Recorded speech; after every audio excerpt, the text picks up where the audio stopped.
Pa, ano ang sikreto nga niya magkasin sa buhay? Guro ka mga hapot mo, boy. Guro ka na gurang ali. Simple yun man ka na, boy. Number 1 dyan, turanta ka na hatay ka nagdadakula ka na. Mga 10 years old ka na sa November 9. Ipasabot ko na sa iyo habang amay, patangali ka nagdakula ka. Kung maggurang naman ako, masultero ka naman, aram mo na. Lalo na kang trabaho na. Dahil ka manloko sa kapwa mo. Lalo nang sangarang kang kwarta. Pandua, dahil ka maglamang sa kapwa mo. Iwasan mo maging mapagmataas ka. Dahil ka magparapansupon kang trabaho kan iba. Namili ang trabaho mo malinig.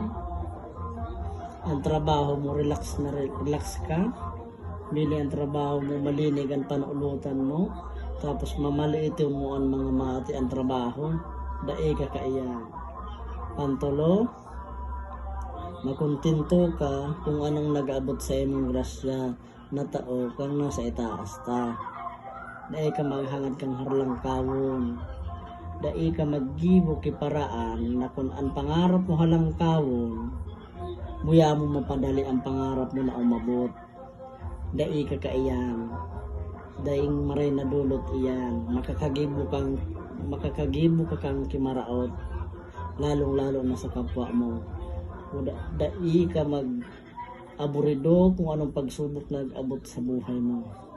Kung grabe ang pagtios mo, ngunyan, dahil ka magreklamo, makuntinto ka, dahil bali ang sahod mo, pang suporta lang sa oral daw nindo, kan mga aki mo, kan pamilya mo, okay na iyan, dahil ka magreklamo, dahil ka maghangad kidarakula, dahil magkinagaasin suboy, na nagpupuon sa dakula.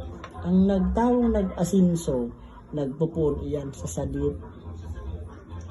Kung nasa kakinyog sa yung kamapuon sa itaas, alangan man subong nga kanyog niya, sa puon, anong kamote.